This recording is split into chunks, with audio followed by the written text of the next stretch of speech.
Hey, thanks for joining us here on our 39th installment of Buster's Glitch-Ass Gaming Podcast. I'm Tony Flowers, and I'm joined by a man who knows his judo well, Oscar Warrior. You know your judo well. What is the crime that has been committed? Dude, you're so good with the rolling the R's things. Like, say the democracy manifest part. Gentlemen, this is Democracy Manifest. Oh, that's so good. Bravo. I love that video. That's a classic. It is, man. Never gets old. Enjoying a succulent Chinese meal, getting put into a chokehold, arrested by cops, bing, bang, boom, Bob's your uncle. Bob's your uncle, now you're famous. Exactly. You really gotta jut out your chin for that one. Yeah, for sure. Gotta sound like an Englishman. That guy fucking rules, man. Rest in peace. I love him. Rest in peace. Rest in peace. How's my boy's week, man? I haven't seen you, and I think I was off like Friday and Saturday. So yeah, you only got me Sunday. Yeah, man. How you doing? Pretty good. This week, yesterday actually, we had a get together with Tanya's family. Because we were following up on you remember how I was telling you we did the little bread thing that had the little babies in it? Yeah. Oh, you guys are doing that already? Yeah, we had done that yesterday. No shit. So who found the baby Jesuses? It baby was Jesus. Me. Yes, the Jesus. It was me, Tanya's aunt, and Tanya's dad. So the three of you had to make the tamales? Yes, but we didn't make tamales. Instead, we opted to just have like a barbecue. Not a barbecue, but we made tacos de tripas, which is gut, intestine. When I was grilling them, I wasn't expecting them to be so oily and greasy and fatty. Because it started pooling on the grill, and it was so much that it just started dripping everywhere. And so we had to put a bunch of the aluminum tins underneath it to hopefully just catch it, basically. Catch all that grease. It was getting everywhere, dude. Next time I think I'll cook them in a wok, because good lord, it was a lot of grease. They were some fatty lower intestines. Wait, so you were doing this on the grill? Was it making the fire just go ape shit or something? No, it was it wasn't a grill, sorry. I meant to say griddle. It's a flat top griddle. Gotcha. Yeah, flat top griddle. So that's why it was pooling on the griddle itself, and it started it was just getting everywhere, dude. It was a lot. Damn. How was the finished product? It was still good. Aside from that, everything was delicious. And we made some El Pastor as well. So nice. Monday, Tuesday is just typical chore days, Mm-hmm. Yeah. How about you, bud? I don't think I told you, but on Sunday, the only day I worked this week, I had the worst. I had the worst fucking morning, dude. Really? Check this shit out. So I woke up in a fucking panic. The clock said it was 4:45, which is about 15 minutes later than when I usually leave for work. I usually head out at 4:30. So I'm fucking scrambling to get ready. I even woke up Chelsea and asked if she can grab my coffee and my lunch bag for me while I got dressed. And once I'm ready to go, I'm at the door and I check my watch and it says it's 4:10, which is the time I usually wake up. And I'm like, the fuck? Time is going backwards, And then my alarm goes off and I wake up for real. Oh, what? No way. And I was so mad. I was like, dude, I just did all this shit. I just got dressed. I just got ready for work. So you dreamt you were getting ready for work? Yeah. Right before my alarm went off. Alarm went off. That's awful. Oh, it was terrible. But I was telling our boss at work about it. She stopped to talk to me for a few minutes, and I mentioned it to her. And when I was telling her, I was like, the signs were there, but in the dream world, you don't really pay attention to the signs. Like for example, when I was in my walk-in closet, it was a fucking disaster. And I didn't think anything of it. It was a fucking disaster. There were clothes that were so old that they were fucking hard as rocks, and I was picking them up and thinking I've never seen this before in my life, and I didn't think anything of it. Then I go into the kitchen and the lighting is so dim, it's like a fucking dungeon in there, and I'm and we don't have dimmable lights anywhere in the apartment, so the signs were there, but in the dream world you don't think anything of it. So yeah, Exactly. but I was in a shitty ass mood the whole day. I was like, That's awful. what a fucking waste of sleep. Dreaming Yeah. about either getting ready for work, being at work. The one that gets me always is when you're dreaming, you're in your house and then you open a door and you're just immediately at work. That's the worst. Yeah, there was this one stupid ass dream I had a long ass time ago. I don't remember anything about it aside from we were at work, and it was very different from what we're used to, but it was still a warehouse situation, and everybody in the warehouse that was present was stopping to listen to the intercom. And on the intercom, this woman who was very obviously stuffing her face with like donuts or something was singing a song, a very stupid song, a very doop doop doop doop kind of song, and the lyrics made no sense. The only part I remember is in the end it said something about like false advertisement, I take what I give, and then everybody stopped and just like clapped. Just everyone's silence. Just it was so stupid. Very just like da-dum da-dum. Yeah, I woke up laughing. Like the lady was stuffing her cheeks with donuts. Yeah, you could tell she was eating like while she was singing. It was hilarious, dude. Everybody just got a kick out of it. Yeah, but like we were all dead ass serious about it too. Everyone's just sitting there just listening intently and then just clapping when she finished, and then we all just went back to work. Yeah, bravo. Not bad. They just immediately go back to automation. Those stupid fucks, man. That is so funny. Yeah, I love dreams like that are just like nonsensical and stupid, and you wake up just laughing. Yeah. Oh man, that's the best. Yeah, man. We need to talk about our dreams on the podcast a little more often.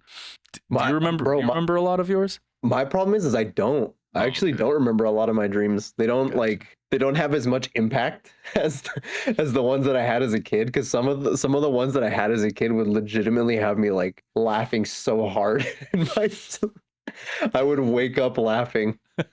Yeah, dude, the most recent one I can remember where I woke up laughing was I was like butt naked in a small room. Excuse me, I was butt naked in a small ass room, and it was full of mosquitoes. And what?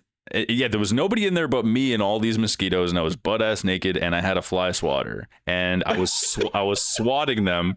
I was swatting them, and every time I swatted one, I was like, "Watch your head, watch your head, watch your head." Why would? That was the whole dream. Make sense of that. Oh my god. Yeah, bro. That was the whole. Oh my goodness. Oh no. Stupid. That was a mistake telling me that. I don't know if I'm gonna be able to stop laughing now. Well, let's try. Let's jump into these write-ins that we got. Let's watch our heads and get into the write-ins. Oh my god, that is too funny. I could see why you would wake up laughing to that. Oh yeah, I've got a bunch more, but I'll save those for another time. Oh my god, I'm sorry. All right, yeah, okay. Let's jump into the write-ins. I'll see if I can start off. Ooh, all right. Our first write-in is from John Drew. Is that John Drew? John Drew. I'm keeping that in too. I'm reading it verbatim. John Drew. He asks, which Mario character, or excuse me, they ask, which Mario character is your favorite and why? I'll start with my answer. Mine is very specific. Hold on, let me get up to my note. Okay. Which Mario character is my favorite? Why, it's the boss from Chapter 5 of Paper Mario: The Thousand-Year Door. Of course. Cortez, the ghostly pirate captain of the sunken pirate ship, the Black Skull. That's it. But wait, but why?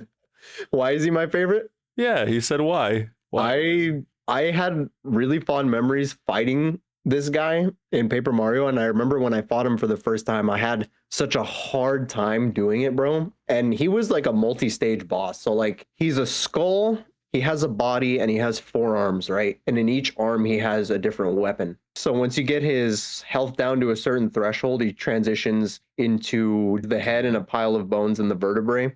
Okay. And then his next transformation is him just being a floating skull, and then he can control the weapons that he was using before. I just really like the stage transitions from that battle. And then He's a really funny character, because after you beat him, he's like, wait a minute, I'm already a ghost. I can't die.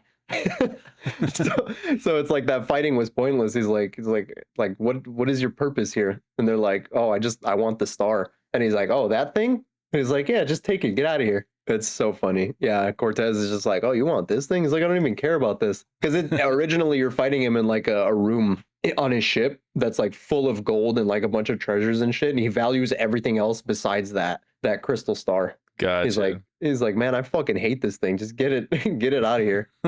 And then you proceed to leave. You get attacked by other pirates, and then Cortez is like, not on my island, and he comes out with his ship and like a whole platoon of his like ghostly men. And so you jump on his ship and you help him fight these other pirates, and it's a really cool cutscene. I really like that character. Yeah, man. There's so many great characters, man. But I'm gonna have to bore everybody with my answer and just go with the man himself, man. Oh, the Mario, the Super Mario, yep, the Super Hell Mario. Yeah, he was a pillar of my childhood. You know, playing the classic games, it didn't feel like it was just entertainment. You know, like I learned a lot of shit without even realizing it while I helped him, you know, save the princess and shit. Like, like calculating the velocity of a jump, you know, relative to a moving platform, shit like that, you know? Yeah, absolutely. Didn't even know. But yeah, Mario fucking rules, man. Like he'll navigate through fucking hell itself to help somebody he cares. Save the princess. Yeah. You know, he's humble. He's always fucking stoked. You know, even on the game over screens, he's all bummed out until you say, come on, man, let's try this again. That motherfucker springs back up and he's like, wahoo, let's fucking do this, you know? Yeah. Especially in 64. Oh yeah, dude, he's a fucking champ, man. Mario number one. Mm-hmm. He's the GOAT for a reason. He really is, man. It's like the most iconic character in the entire world. I think worldwide he's more recognizable than fucking Mickey Mouse is now. Yeah, I would agree with that, I think. Yeah, Mario's the man. Can't fuck with Mario. Thank you for writing in. What would you call him? John Drew? John Drew. Yeah, John Drew. Let us know what your favorite Mario character is and why. Love to hear from you. And next up, we've got right in from Tiffany Venable. Jesus, Tiffany can't be stopped. she's 3 for 3. I think this is the fourth time. Is it the fourth one? Yeah, she's becoming synonymous with the show, man. At this point, folks are going to tune in every week just to get their weekly fix of Tiffany write-ins. Right. She's got that 4 for 4 from Wendy's. Fuck yeah. And this week, Tiffany asks, if you could pick any video game character to be best friends with, who would it be and why?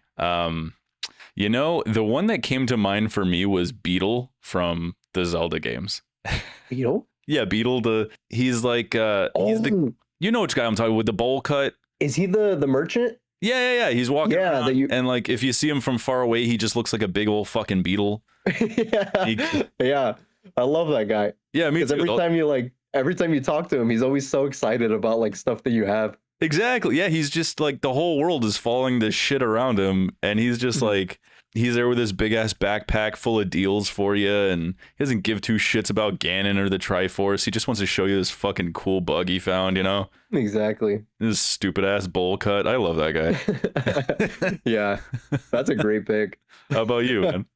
I picked Ryan from Xenoblade Chronicles. Oh yeah, Ryan is such a stand-up fella, dude. Like, I love him so much. He's honestly a person I think everybody needs to have as a friend in life. 100%. Someone like Ryan. We all need a Ryan in our life. Definitely, man. Now that I've actually played the game, I feel like that is the answer. That's the answer to this question is Ryan. Ryan fucking runs.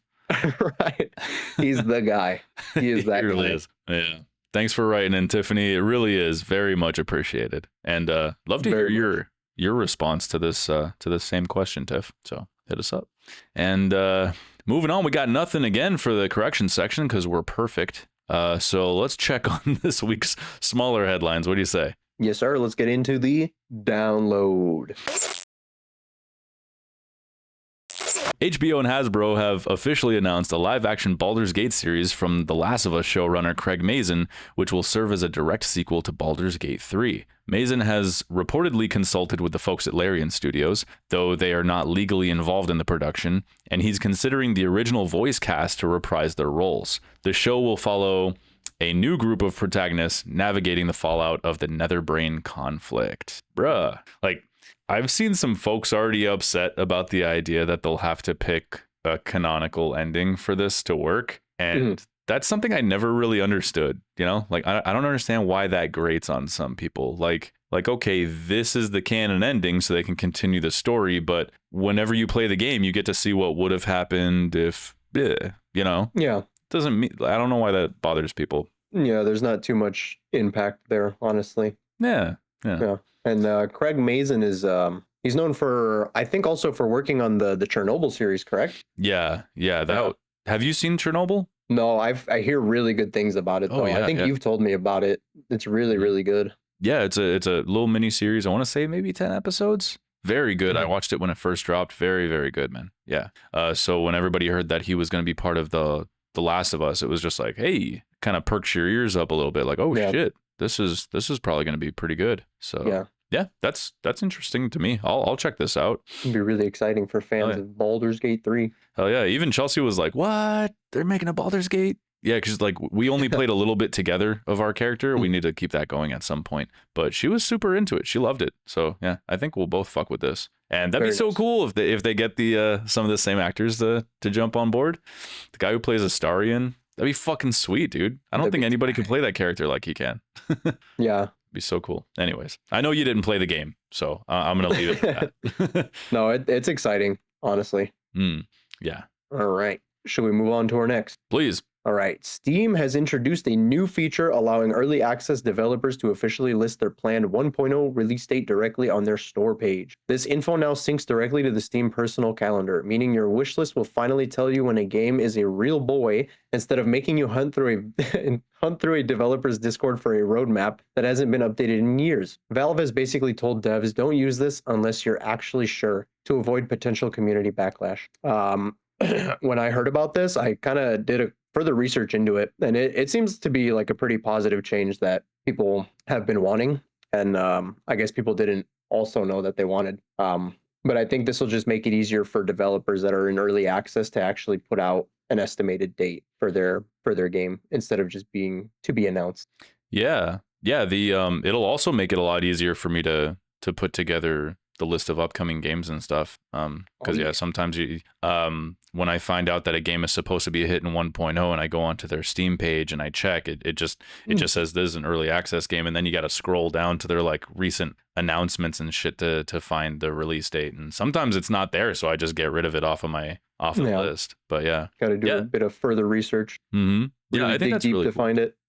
Yeah, you know that game I was raving about a while back, Project Zomboid? Do you remember when I was playing that? I didn't know this, but it's apparently been in early access for over 12 years, which is apparently the longest of any game in Steam's history. And it's ongoing. Damn. It's ongoing. So I guess there were a couple of other games that got kind of close to that record, but they've either been abandoned entirely or they hit 1.0. And this one's ongoing, and they still get regular updates. Project Zomboid, man. Fucking 12 years in early access. When will they finally go 1.0? They can't keep getting away with it. Oh, great game though. Great game. You know? Yeah, they better use this new update to let us know.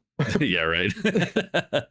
All right. Next up, Square Enix and Kesco have teamed up for Final Fantasy the board game, a co-op adventure currently scheduled to release in Q3 this year. This tabletop covers the stories of Final Fantasy 1 through 3 and will launch alongside some high-end collectible RPG dice featuring iconic pixel art characters. We'll get our first look at the game during the New York Toy Fair later this month. Very soon. Yeah, like I've been thoroughly enjoying being absorbed in modern board games, so I'll be looking forward to seeing and hearing more about this one.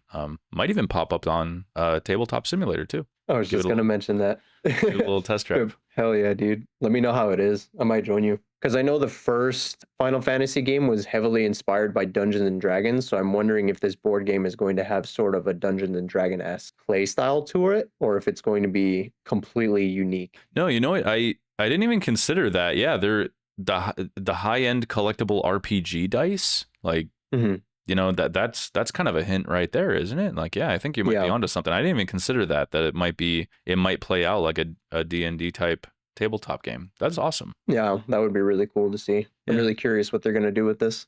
Yeah, me too. Yeah, we'll find out more soon enough. We'll keep you guys updated, ladies sure and will. gentlemen. Moving on. Sony has confirmed that an hour-long PlayStation State of Play will broadcast live today, shortly after we record. So we'll cover what's shown in next week's episode. Expect plenty of updates on first-party, third-party, and indie titles coming to PlayStation 5. Though industry insider Shinobi 602 says the rumored Assassin's Creed 4 Black Flag remake will skip this specific showcase. However, the leaker noted that that both a reveal and release for the pirate remake are already set behind the scenes and are not too far off. Very exciting. Yeah, can't stop bringing up that Black Flag remake, can we? I know, bro. I know you're excited for it. I know you're excited for it. I gotta sneak it in there as often as I can, apparently, until it gets announced. It's like my Xenoblade Chronicles. Right. It's gotta show gotta up in find a every way episode. to sneak it in. Yeah. I'm gonna be watching the fuck out of that later on today. That's juicy, man. You never know what's gonna be shown. Yeah, absolutely. I'm also really excited because Sony's been really good about putting their games on Steam as well. Mm-hmm. So any new game that comes to the PlayStation 5, you can expect on Steam eventually. At some point, yeah. So, Yeah. but yeah, there were even some rumors saying that the that 2D Metroidvania-esque God of War game will be shown today. So, Ooh. yeah, I'm very excited for rumored? this. Yes, sir. I'm excited, man. Whatever they show, I'm sure there's going to be something there for us. So, Yeah. that's exciting. I know, to add one last thing to this, I know we're going to talk about this later with the final update for Wilds, Mm-hmm. but they had mentioned that they're going to talk about the expansion for Wilds in the summer, or at least give us more information. But I hope maybe we can get like a little sneak preview in this state of play for that. I guess you never know, but it sounds like they made that, like they set the expectation. Expect more summer. There's In the probably summer. going to be some silence between now and then, if you ask me. I wouldn't get Yeah. your hopes too high for that. I know. I got to keep myself level. I can't get too excited. Yeah, but not to mention they're probably trying to keep everyone's focus on this more this recent update that's about to drop here soon. Absolutely. But yeah. All right. Next up, some murderous piece of shit from the UK has been sentenced for life for killing his ex-girlfriend Rachel Vaughn. I hope that's how you pronounce her name. But rather than showing any remorse, he's seen in the body cam footage sobbing over the thought of missing out on playing GTA 6. The arresting officer didn't offer much sympathy, telling the cunt that he had ages until the game actually comes out anyway. Nice. Good use of English vocabulary there. Exactly. Telling the cunt. That cunt. Oh man, that's terrible. I know, man. You couldn't have used the thought of GTA 6 before you killed her. Like, wouldn't that have been the one thing to stop you? All right. Foolish. Like, the officer is probably an insider who knows that at least one more big delay is still coming. Confirmed. Yeah. Fuck this guy, though. Like, it just sickens me to know that people like this exist, you know? He's just like Yeah. mercilessly ends someone's life, but then breaks down into a puddle when he realizes he won't get away. Only thinking like, about GTA 6. yeah. Like, oh That's no, the I fuck. won't be able to play my fucking video game. Fuck you. Should have done that shit in the first place then, dumbass. Trash, dude. Fucking trash. Hope he rots. Anyways. Yeah. To celebrate its first anniversary, Monster Hunter Wilds is receiving the version 1.041 update on February 18th, introducing the extreme 10-star difficulty tier headlined by Arc-Tempered Arcveld. The update also brings performance boosts for PC and consoles, community-designed gear, and a Monster Hunter Stories 3 collaboration quest. Producer Ryozo Sugimoto ended the message by confirming a large-scale expansion is currently in development with a full reveal scheduled for this summer. Very nice. I am a huge fan. I don't know if you saw the community like weapon and the little pendants Dude, yes. that are coming up for the game. Dude, that greatsword looks so sick. Yeah, that the one with the shattered glass or whatever. Yeah, the shattered glass greatsword. Oh my That's god. so and cool. What a great design, man. Love that. For real. The effect that it gives too, like when you swing it down, like the like reality cracking as soon as you bring down the sword, that shit's so cool. That is really cool. Gotta hand it to them for that. 10-star monsters? That's nuts. I know you don't know. What does it usually go up to? Like what's Right now we're at 9-star, I believe, with some of the other arc-tempered monsters. Which I want to say is Raid Dao, New Udra, Uthduna. I think I'm missing 2 potentially. Gormagala, maybe. But I've tried fighting them, and man, they fucking hand my ass to me on a platter, bro. I can handle 8-star monsters, but 9-star is a whole nother difficulty. But That's there's something I have to like min max for. okay, but there's incentive to try to fight these extreme difficulties. Absolutely, because they give you some of the best gear in the game. Gotcha.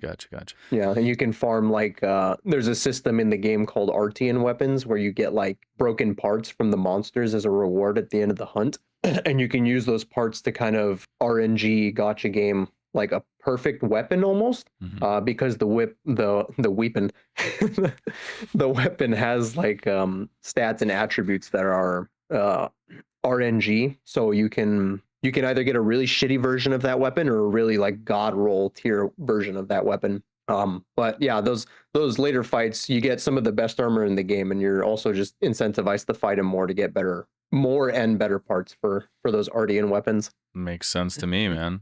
Mhm. Even as somebody who doesn't play Monster Hunter, that it makes perfect sense. I get the appeal there. Yeah. But yeah, like I watched the whole. I want to say it was like 9 or 10 minute video. Yeah. I was sitting in there like, don't go getting too impressed, man. Like I don't need any new obsessions right now. Yeah, and Monster Hunter will take over your life, dude. Yeah, cool shit to look forward to, man. Like once you think you're done with that game, they're gonna pull you right back in. And Yep. and no, I'm not gonna do the impression. It's from The Godfather. But anyways, I'm not gonna do the impression. Okay. All right, moving on. Remedy Entertainment has appointed former EA and sports betting executive Jean-Charles Goudechon, right, as Yes. its new CEO, whose track record includes aggressive monetization and short-term financial gains. Goudechon stated his goal is to deliver sustained value to our players, partners, and shareholders. He succeeds co-founder Marcus Mackey, who had served as interim CEO since October. I'm going to throw this out there right out of the gate. I am optimistic because on paper, this guy says that he's committed to protecting what makes Remedy special. And what makes Remedy special is Sam Lake's creative vision. So as long as he doesn't interfere with that, he's cool with me, you know? Good. Yeah. I'm somewhere in the middle. That deliver sustained value to our players, partners, and shareholders is a very corporate thing to say, Mhm. and it kind of raised the red flag for me. But we'll see what happens in the future. Yeah, for sure. They do have that deal with Annapurna to co-finance the Control Resonant and to make Alan Wake and Control into like movies or shows or something. So maybe he can strike some deals, get those onto some big streamers, generate some cash, help them get to a point where they can self-sustain. I mean, that's the core mission he's been given, and it sounds like something he can handle. So Yeah, I just don't want to see fucking, right now you can probably safely bet that Control Resonant isn't going to have any of this, any microtransactions or any of that kind of garbage attached to it. But whatever they put out after Resonant, who fucking knows, right? Yeah. We'll have to wait and see. So Yeah. yeah. Alrighty, moving on. Fans are roasting Blizzard with a flood of memes comparing the new hero Anran to the existing roster after realizing her in-game model looks significantly different than her debut in the Overwatch comics and cinematic. The community argues that her features were sanded down for her 3D model to fit a generic beauty standard, making her almost indistinguishable from characters like Kiriko or Juno. I remember you showing me a video of, I think, this specific character, and it was somebody who had removed her hair and started just putting on a bunch of like the different heroes' like hairs over her like a wig, Yeah. and they matched perfectly. Like she looked like Tracer, she looked like May, Kiriko. Yeah, they even put like fucking, it looked like a Marvel character, the Galactica or something. Oh yeah, you're right. Yeah. They even put like goofy shit like that over, and it matched. It was crazy. It was pretty fucking damning, man. Yeah, man. Those same face allegations are fucking accurate, man. Absolutely, I see it. I mean, With that amount of evidence. Oh yeah, but not all of them. Obviously, there are some characters in the game that are very distinct that don't have that issue. But I read that the game director, Aaron Keller, I think his name is, responded in a video message saying that they're working on a fix, but that it might take a while. So for the folks out there who care, look forward to changes. Don't get too comfortable with Anran's face. I'm just gonna say personally, I don't see the issue with it. What matters more to me is just the game itself and how it plays. Yeah, I couldn't give a shit more about how the heroes or champions look. For sure. It was like I'm pretty sure the game plays in first person, doesn't it? Yeah. So the only people that shooter. are gonna see your character are the ones that you're shooting in the face. Yeah, the ones that are trying to kill you. So I guess who cares, right? Yeah, forget about it. Yeah. All right, let's move on. More Highguard woes. Just 2 weeks after launching their free-to-play shooter Highguard, Wildlight Entertainment has already laid off most of its staff, proving once again that the hero shooter market is definitely not overcrowded and totally easy to break into. The studio officially claims that a core group will stay behind to support the game, but affected developers say that the team has been essentially gutted. That is terrible news, and I feel bad for these Wildlight fellas. Yeah, me too. Me too. Go ahead. It makes me wonder if Jeff Keighley made the right decision picking Highguard as the secret game at the end of the Game Awards.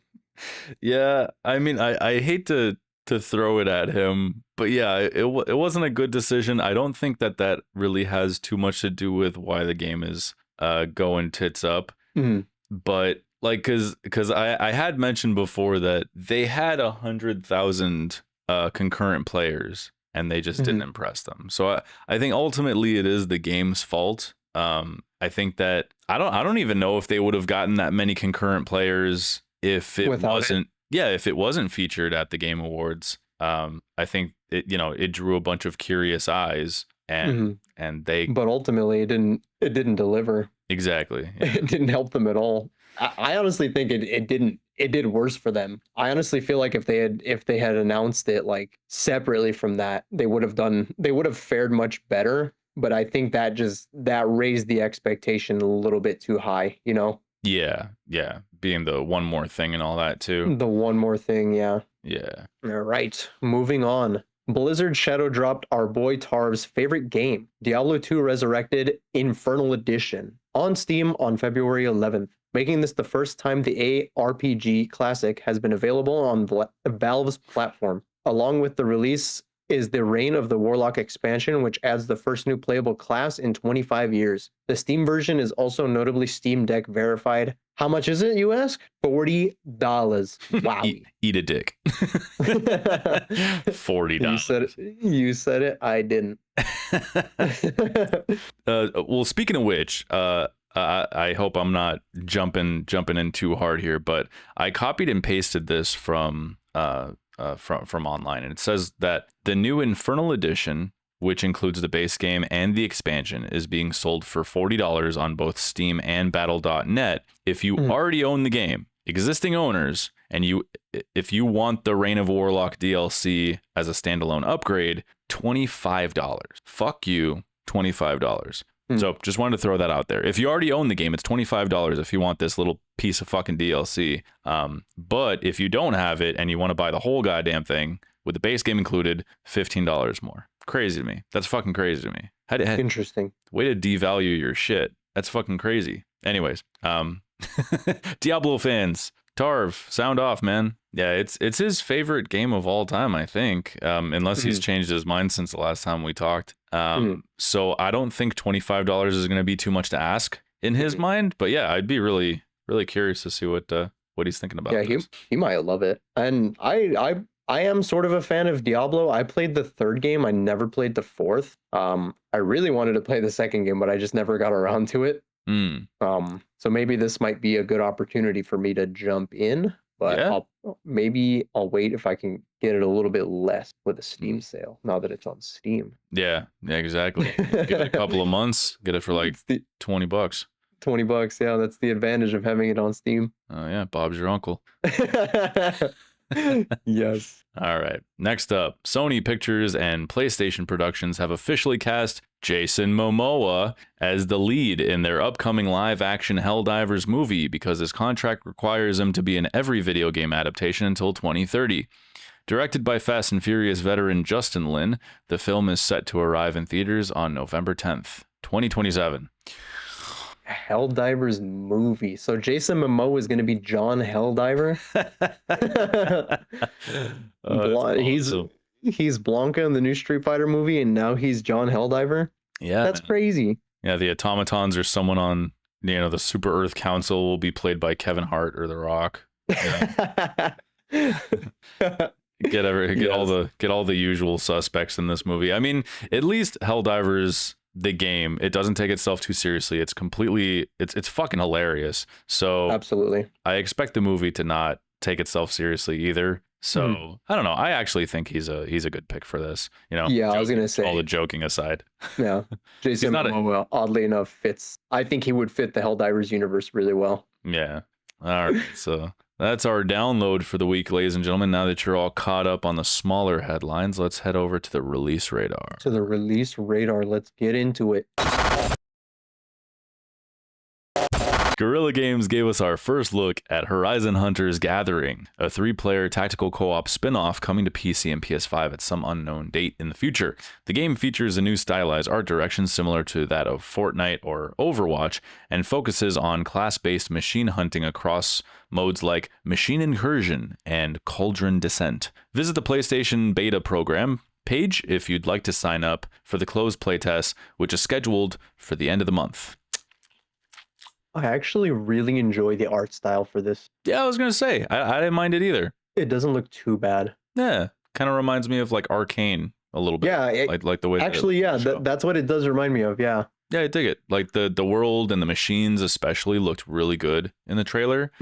The whole pick a hero thing is a bit of an odd choice, if you ask me. Though maybe it's specifically for story purposes, but I think letting people create their own hunter would have been a little more appealing. Yes. The whole Monster Hunter style gameplay loop sounds like a good fit for the series. I think so as well, and I'm wondering if the reason they did the pick a character thing is because each character has their own like weapon class. And maybe they didn't want to copy off of Monster Hunter exactly, because in Monster Hunter you do have that character customization. Doesn't that lead to a lot of replayability and just customizing your character, playing exactly the way you want? What if the character that plays the way that you want to play is a character that you don't want to play as? You know what I mean? Yeah. So I think there would be more appeal if they give players agency over that, but I don't know. Absolutely. Otherwise, the game looks really cool. Yeah, I agree with you on that.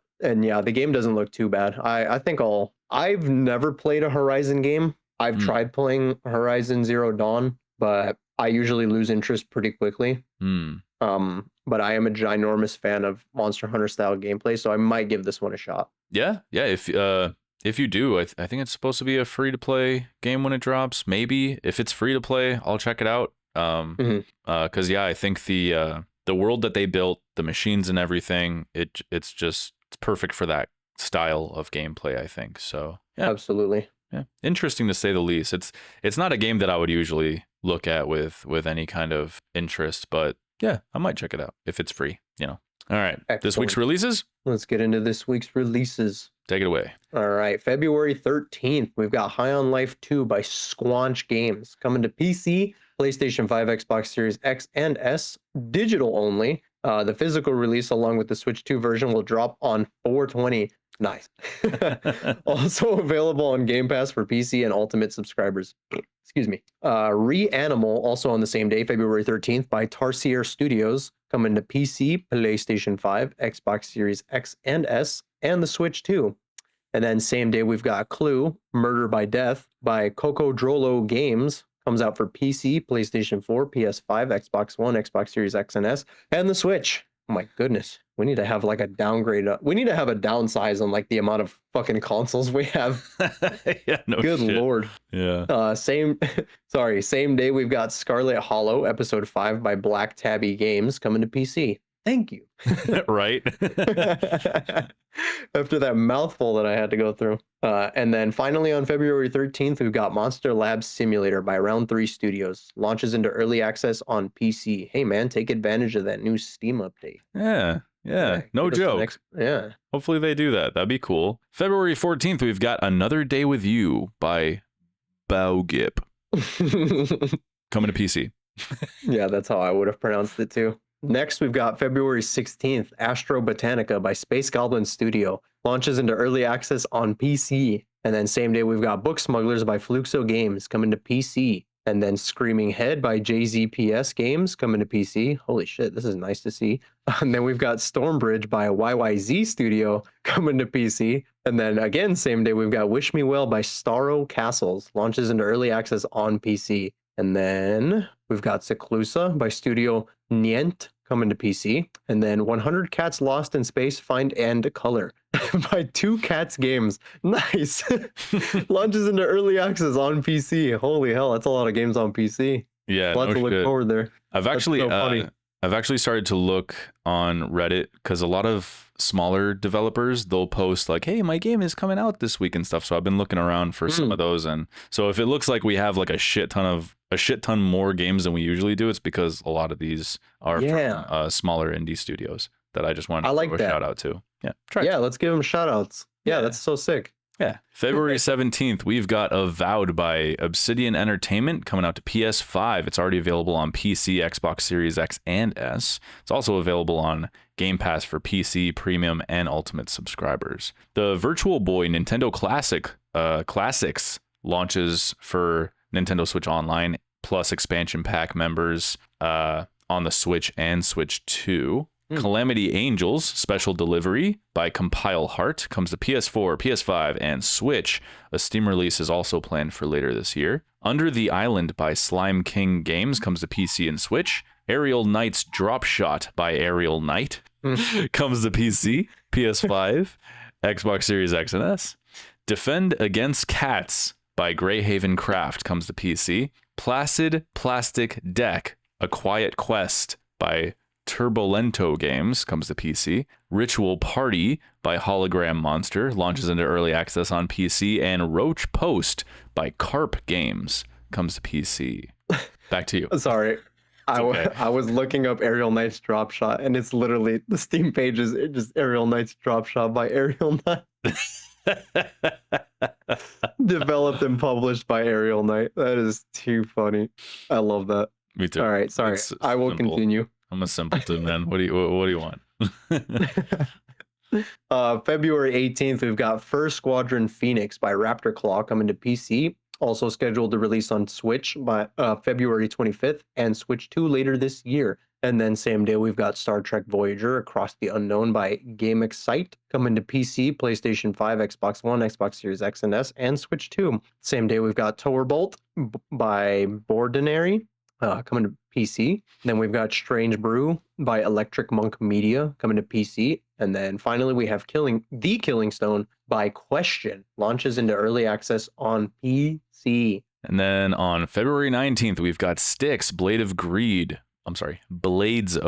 by Cyanide Studio coming to PC, PS5, and Xbox Series X and S. Paranorma Sight, The Mermaid's Curse by Square Enix comes to PC and Switch. Kletka by Callback launches out of early access on PC. It's also releasing on PS4, PS5, Xbox One, Xbox Series X and S, and Switch. Love Eternal by, is that an L in there? Brilka? Brilka? Yeah. Brilka? Brilka. Comes to PC, PS4, PS5, Xbox Series X and S, and Switch. Super Battle Golf by Brimstone comes to PC. Death Hollow by The Outer Zone comes to PS5. Xbox Series X and S and Switch. It's already on PC. Dead in Antares by Ishtar Games comes to PC. Demon Tides by Fabraz comes to PC. I feel a sneeze. Yeah, there it is. Thank you. All right, where was I at? Sea Frog? Okay, Sea Frog by Oh My Me Games comes to Switch. It's already available on PC. And finally, Lost in Space, the first adventure by Scary Robot. Scary Robot. Woo! Comes to PC. All right. Very nice. Not a lot to look forward to in February. There's a whole lot. Yeah, actually, I just want to throw a shout to a couple of those. Reanimal might be a good one for folks like our buddy Tiffany, who's always looking for some good co-op games to play. This one looks pretty cool, looks creepy. It's from the same folks who made the first two Little Nightmare games. Oh, nice. Also, another big one is the Scarlet Hollow. This is the studio that made Slay the Princess. Oh. And I know you've been playing that one recently. Yeah, yeah, it's really fucking cool. I thought it was dope. Chelsea loved it. I'd love to check this game out once they put out the final 2 chapters. I think there's supposed to be 2 more. Mm. And then Clue. I don't know. It looks kind of cute.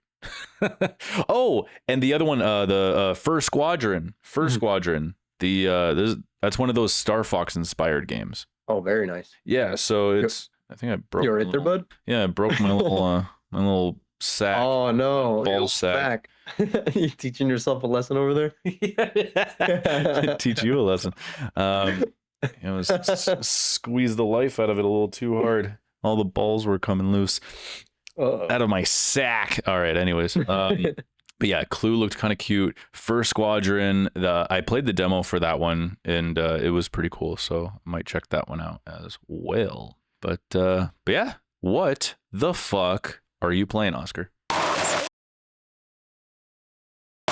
Me, senor, I'm still playing Monster Hunter Wilds. I'm like close to 100 hours deep into the game. I'm Hunter rank 91, so I'm getting very close to being able to fight the arc-tempered variants of the monsters that I'm currently fighting, because you can't actually you can't accept the event quest for those monsters unless you're Hunter rank 100. And you said that eventually you do hope to get to level 999, yes? Yes. My thing is, I've kind of calculated it in my head. I don't know if the amount of experience that you gain for your hunter rank bar to like keep increasing, like if it decreases the higher level you get. But from what I'm seeing, I generally level 1 time for every high rank, like really difficult monster, like 9-star, 8-star monster. It'll jump me up 1 level. So theoretically speaking, if I wanted to get to hunter rank 999, I would have to defeat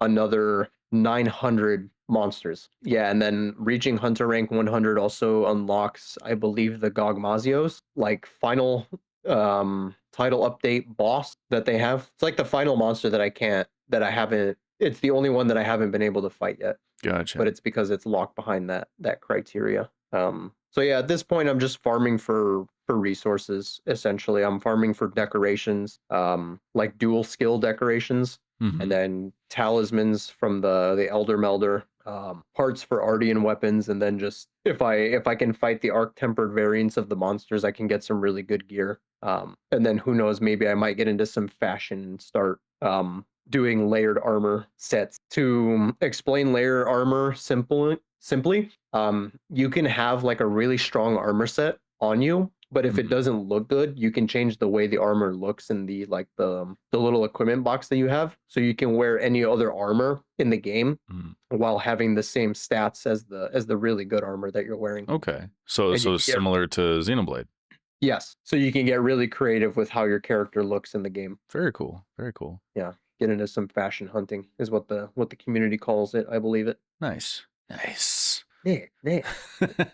Yes, And and it then, says you're also playing the Monster Hunter Stories 3 demo. yes, I did play the 3 demo, and I enjoyed it thoroughly. It's pretty fun, honestly. It has a lot of mechanics in the game, like early on already, that I really enjoy, and I think it left me wanting more. So I think I'm definitely gonna pick up Monster Hunter Stories 3 when it comes out March. I want to say it's March 12th or the 13th. I really enjoyed it. The story seems really cool. The battle mechanics are really fun and really engaging. Depending on what monsters you fight, each area of their body will take a different type of damage, but your objective to be able to put out the most amount of damage and to create better opportunities for you to damage the monster more, you need to break certain parts of their body. In order to do that, you need to match the specific type of damage. So like say the head takes blunt damage, you would want to use like a blunt weapon for that. Or the back, say the back takes slash damage, you would want to use a sword for that potentially. Okay. And piercing is like your bow, your gun lance, which is just a lance but with like a gun attachment to it. I got my little Nice. my little fidget toy here. But grab my strong hand. But yeah, the gun lance is pierce damage.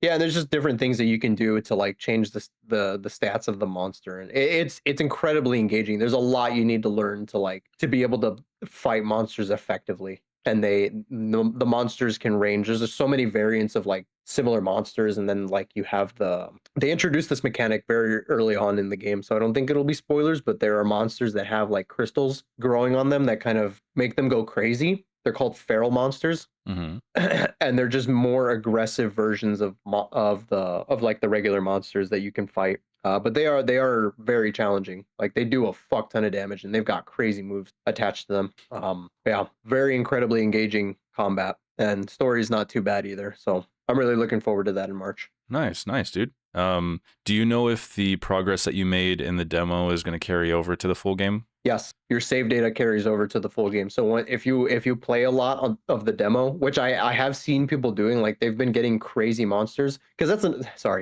that's another mechanic in the game, is you can hatch monsters from eggs by going into monster dens and like stealing the eggs. So you can ride these monsters and take them into battle with you. If you have any cool monsties that you get in the demo, you can roll those over into the full release of the game that comes out. The nice thing about the demo is that it has no definite like end. So I think even after the game comes out, if you're waiting on this game for whatever reason, you could probably just play the demo and like farm your monsties, and then for whenever you get the game, it'll just roll over. Yeah, that's fucking sweet, dude. And we're gonna start getting into the, consistent releases of big games that are gonna pull us hither and thither. Absolutely. Yeah, that's the thing about February, bro. And then like just this early part of the year, it's stacked, because I got Romeo is a Dead Man yesterday. In fact, I played it, but not enough for me to talk about it today. I got that, so I need to play that as well. I've got Monster Hunter Stories 3 in March, and then I have not to mention Resident Evil 9 at the end of February. Resident Evil's in a couple of weeks, yeah. Pragmata in April. Yeah. Like a lot of games I'm looking forward to, bro. So I was talking about this in the Discord. Like it's a blessing and a curse to be a gamer, because man, we're like living through some of the best times in gaming history. But like there's just so much to play. Yeah, you really kind of appreciate the little drought periods where it's like, hey, the next couple of months there's nothing going on, so we could just kind of like either tackle the backlog or put some extra time into that one we set aside for a while there. But yeah, pretty soon here we're gonna get back into the busy season, and yeah, it's exciting, very exciting. Yeah, I'm so excited, bro. I'm genuinely so excited. All right, buddy, tell me what you've been playing this week. All right, I finished Xenoblade Chronicles Definitive Edition by Monolith Soft. I really liked the game overall. It was a little bit long, if you ask me, but the good and the great outweigh the bad by like a lot. So the standout to me, the greatest part of the whole game was the music. It was excellent throughout. I've even been listening to it as I work on the podcast dock and other shit around the apartment. So from what I'm to understand, in the definitive edition, the original music was re-recorded to be more orchestral, kind of like what they did with Final Fantasy VII Remake. And when I was looking more into the music, that's when I found out that the soundtrack was composed by a team of what a lot of people say is like some of the most celebrated Japanese composers in JRPG history. Mm-hmm. And it's not a genre that I'm well versed in, so the names were all new to me. But their work here is fucking bitchin'. Like from the main theme to the combat music to the more atmospheric themes while you're moving around in the game world. So fucking good, man, all around. So yeah, bravo to the to all the composers. You guys did an excellent job here. Okay, the world. Speaking of the game world, it's fucking massive, and like the scale of this game is Elden Ring levels of wow. Like I think it was you who told me that the folks at Monolith helped Nintendo with Skyward Sword, and then they helped make Hyrule for Breath of the Wild and Tears of the Kingdom. Mm-hmm. So you could argue that Xenoblade Chronicles is like a fucking blueprint for the most successful Zelda games in history. It's really cool. Mm-hmm. Yeah, the open areas of the game are beautiful and just begging you to go explore them. But the game only ever allows you to move at one speed, so I never bothered. Like, that's probably my biggest gripe with the game. It originally came out on the Wii, so you'd think that maybe 2 console generations later, a run option shouldn't have been too much to ask. Yeah. But like the updated visuals were probably pretty demanding, and moving faster would put more strain on the hardware. So I get it. I get it. Mhm. But I still have to bitch about that a little bit because that sucked. I wanted to run so bad. That's something that drove me insane about Xenoblade Chronicles the first time I played. It's just like, damn, bro, I want to run faster through these levels. Yeah, because there were some moments where, you know, I see something off in the distance and I'm like, I kind of want to go over there, but it's going to take me fucking 10 minutes to get over there. And if it's nothing interesting, then I got to tread 10 minutes back. And that's 20 minutes of my game time right there. Just walking. It's like, dog, fucking let me run, let me fly, let me something. But Yeah. I get why. I get why they didn't. Because then I looked up the visuals, and the visual leap when you compare it to the original, like the difference is fucking impressive as hell, man. Like all the characters look great, like right out of a fucking anime. On the original, on the Wii when it first came out, like everything was so much more blurry and shit. Huge difference. Is that where you originally played it? Was the on the Wii, or did you play the definitive edition? No, I played it the first time, definitive edition on the Switch. Nice. Okay. So I played the game on the easiest difficulty so that I could experience the story without having to worry too much about getting good. But there are a lot of combat mechanics if depth is what you're looking for. I think is a good way to put that. Like something really interesting that they implemented into the combat is how your character Shulk, he can see the future. So during combat, if an enemy is going to strike one of your party members with like a killing blow, it'll show you this happen, and then it'll give you a short window of time where you can try to interrupt it by drawing away aggro or something like that. And I thought that was a really cool mechanic. But as a warning to anybody, if you are underleveled, you are going to be interrupted with visions of you getting trounced constantly. And there's no speeding them up. There's no skipping them. You have to sit there and watch it. Yeah. My only advice to get around that would be to just play as another character, but Shulk is, for the most part, really broken in the game. So, like, you're really only ever gonna want to play as Shulk. I didn't even consider that. That's a good point. So, okay, I didn't even think of that. There's your way around it that I had no idea existence. It sucks that that's the only way around it, because Ryan and Dunban are probably those two characters are busted. If you can build them right, Ryan and Dunban, like you could just play through them the entire game and you would absolutely trounce anything that like steps in front of you, right? Same thing with Shulk if you just build him right, but the other characters take a little bit more work. I think Charla is regarded as one of the worst characters to play as in the game or to have in your party. No shit. Oh, dude, I had her as a mainstay because of her healing capabilities. I didn't experiment too much with swapping out party members and only played as some of them when you were kind of forced to for story purposes. Yeah, I had Charla as a mainstay because I really liked that she kept me alive longer in fights. Because I didn't really care about like optimizing too much. But I noticed like whenever there were fights where I was just dying a lot and like I had to keep getting revived, I was like, all right, now it's time for me to swap in Charla because she's gonna keep alive for just a little bit longer, you know? Yeah. But generally I ran like Shulk, Ryan, and Dunban. Those are like the top three that you need to be able to just deal a shit ton of damage out. Wish you would have told me that earlier. Sorry. You didn't. That's okay. That's okay. I know. That's my own goddamn fault. But yeah, speaking of the characters, the choice for British accents, I think was a good pick. Yeah. It fits all the characters really well. And like we mentioned earlier, Ryan is the best character in the game. He's a big old lovable dipshit who has your back no matter what. Ricky can fuck off. He's a good tank. He's a good tank. He's a fantastic tank. But the way he talks makes you just want to drop a fucking anvil on his head. Lorithia is best girl. Fight me. I know people like when I looked it up, apparently she's like one of the most hated villains in the whole series or something like that. And yeah, her apparently people fucking hate her. Her boss fight was a bitch, and I refuse to call that a spoiler because from the moment you meet her, you know she's up to no good. You do get to fight her at some point, but it is a pain in the ass. Like, I had to constantly tell my party to come to me so that they didn't just hang out in the acid and die like a bunch of fucking assholes. And during the fight, maybe this will spark your memory. Like, she said, "You'll pay for your insolence" every 5 fucking seconds. Yes. Do you remember that? That's something I love about the combat in the game. Yeah, the repeating phrases from everybody. Absolutely. Oh, it's so funny. But like that got so annoying. I actually muted it. I muted the game. Oh, really? Yeah, on my second attempt because she fucking just destroyed all because the party were just is hanging out in the acid the whole In the time, just acid. dying, and I'm like, dude, what the Mhm. fuck? So on my second attempt, as soon as she started in with her fucking insolence crap, I was just like mute, and it helped me to focus. Very good. I was able to wax that ass, so that was Sometimes nice. you just gotta. Yeah.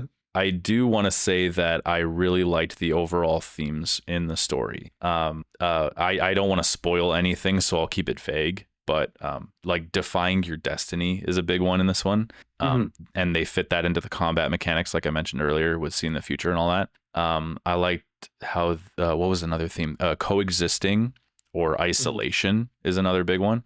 The value of every life, that kind of shit resonates with me, so I really dig that. And yeah, like the story had some great moments, some cringy ass dialogue, which I always get a kick out of, and the voice work lends itself to that. I'm a big fan of the voice acting. I think it was fucking fantastic. Like the part in, I'm sure you remember this at the very beginning, but Mhm. I'm not gonna spoil anything. But it's kind of where Shulk has a little bit of a breakdown, or he gets really mad, and he's Oh like, "I'll yeah, kill you," oh like yeah, that.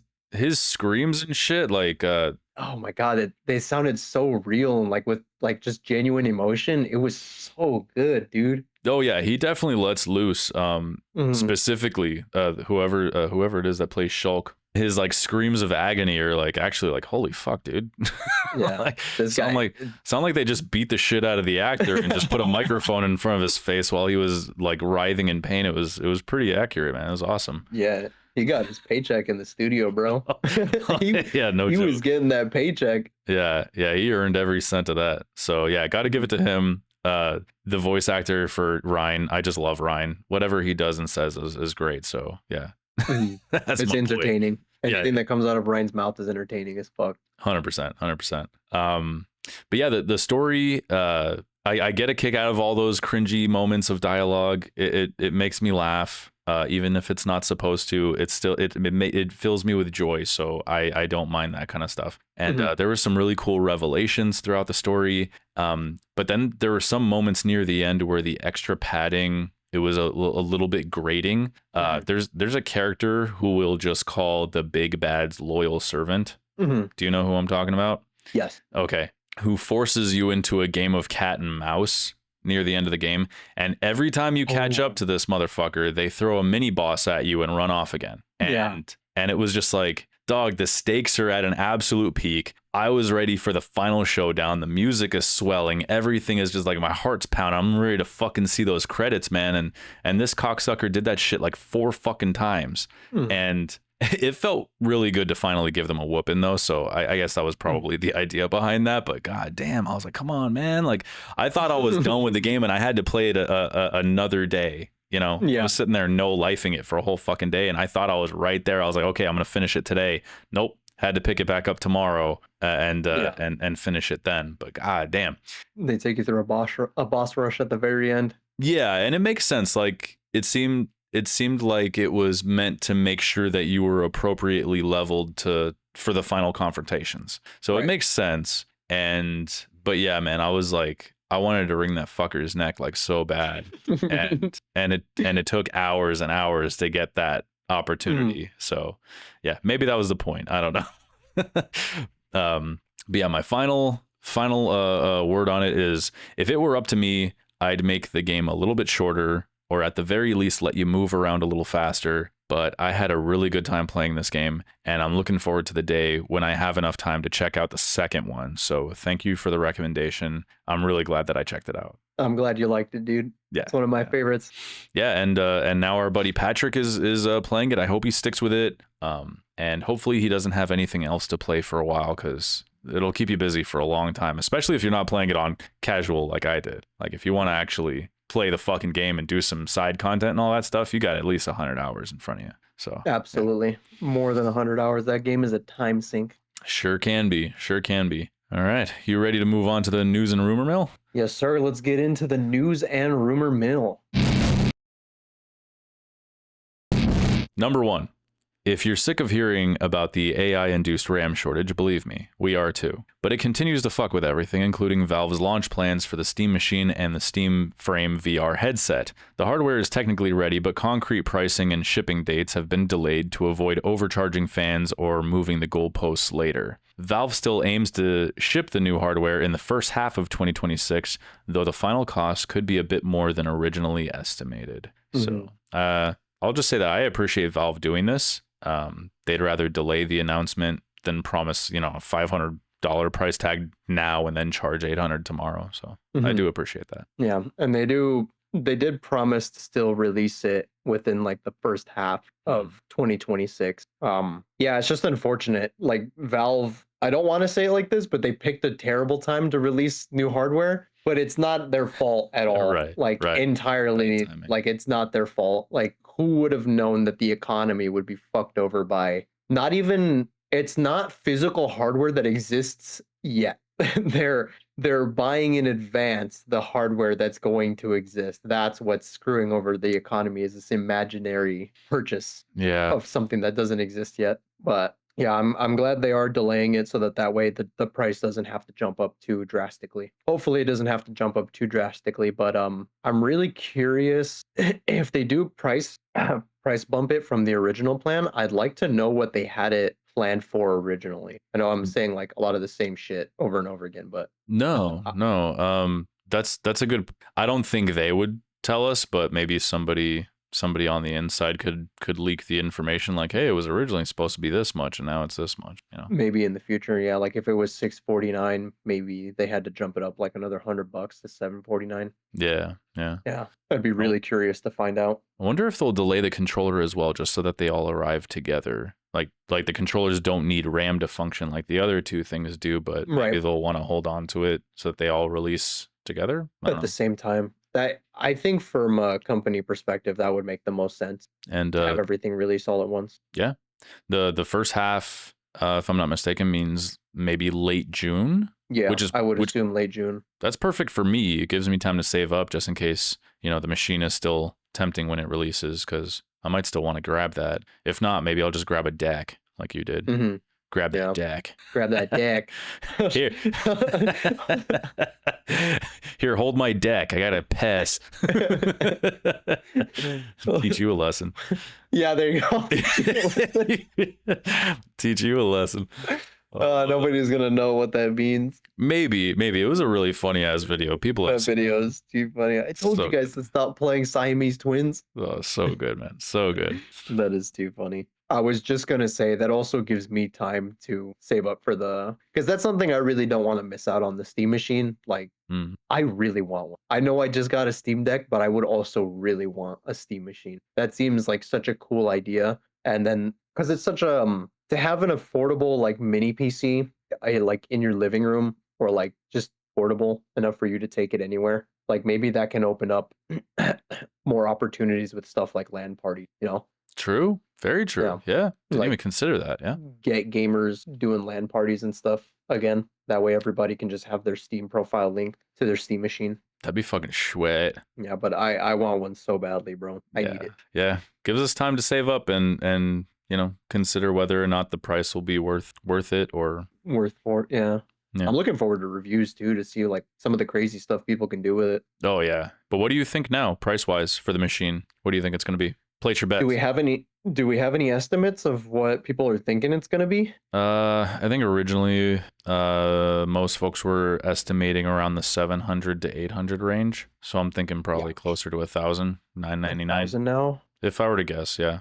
$999 probably. I'm going to guess $840. Okay. How about with the frame? I don't know. That's definitely going to be in the thousands. You think so? More than the machine? I think so, yeah. No shit. I think maybe $999 for that one. Okay. I was gonna guess 800 for that one, because they did say they wanted it to be cheaper than the Valve Index, and that was $1,000. So I think they might go with it. Yeah, I think they might go with 800 or somewhere. Around there. Yeah, I'll stick with $999. All right. I know I'm gonna be totally wrong, and I hope I am, but I'll stick with $999. Let's move on to our next news and rumor mill. This is a leak. The latest Pokemon Gen 10 leak suggests we're heading to a massive Southeast Asian-inspired archipelago. I believe it's also heavily inspired by Indonesia, Cool. where the graphics might finally look like they belong in the current decade. Internal screenshots of the new Pokemon Engine X showcase actual water physics and detailed urban environments, alongside rumors of underwater exploration and a seed Pokemon that has procedurally generated evolutions with, there's a period there. With Pokemon Day arriving on February 27th, an official reveal is likely just around the corner. It has to be. So my thing with this procedurally generated seed Pokemon is I think Game Freak finally added the Pokemon Fusion game into the Pokemon thingy, into their Pokemon games. Do you know about Pokemon Fusion? Was that website where you could just grab 2 random Pokemon and then it like puts them? Oh, dude, there were some funny ass ones. There's some funny ones. Yeah. But that's what that reminds me of. I think that's what they're going for with procedurally generated seed Pokemon. Oh, dude, I need to look back at those. There were some funny ones that put me in stitches, man. I was laughing so fucking hard when I saw those and the names and stuff. Yeah. So good. There's so many good combinations. Apparently, there's a game of that. Oh, I didn't even know. That's cool. Crazy. Like a fan game where you can like fuse Pokemon and shit, and like you can use the fused Pokemon in battle. That's interesting, I guess. Yeah, it's so cool. But that's what that reminds me of. Not to take the light away from Game Freak for Gen 10. Yeah, either way, man, like I'm pretty hopeful about this one. Like playing ZA was a really good experience despite my feelings on the visuals and initially brushing it off as lazy garbage. Garbage. Fucking hot garbage. Garbage farts. Had garbage farts. Yeah, I'm really glad I gave it a chance. It made me excited for the brand again after so many years of disinterest. And, very nice.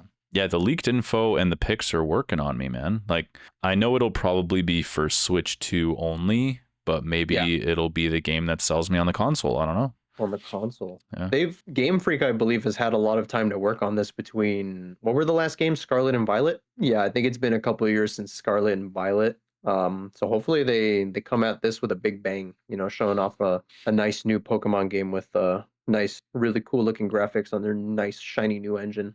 Nice. Say nice one more time. My head explodes. Yeah. Nice.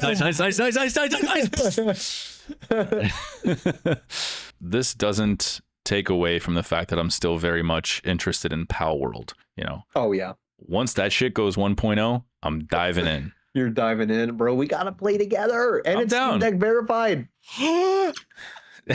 Plus, that card game, the Pal World card game is exciting. The farm game looks cute. There can be room for both in your life, people. I agree. I'm sorry, Pat. We have Pokemon has become synonymous with the Pal World IP. Yeah, I didn't want to name drop anybody, but I was gonna say we know some stubborn ass folks that are just loyal to the Pokemon brand, so much so that they won't even consider looking at what Pal World is doing that they might enjoy.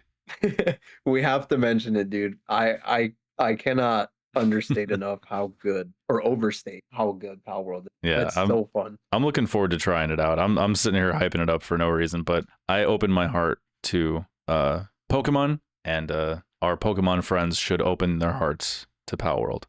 Who knows? Maybe this might be the first Pokemon game I play since Platinum. Yeah, never know, man.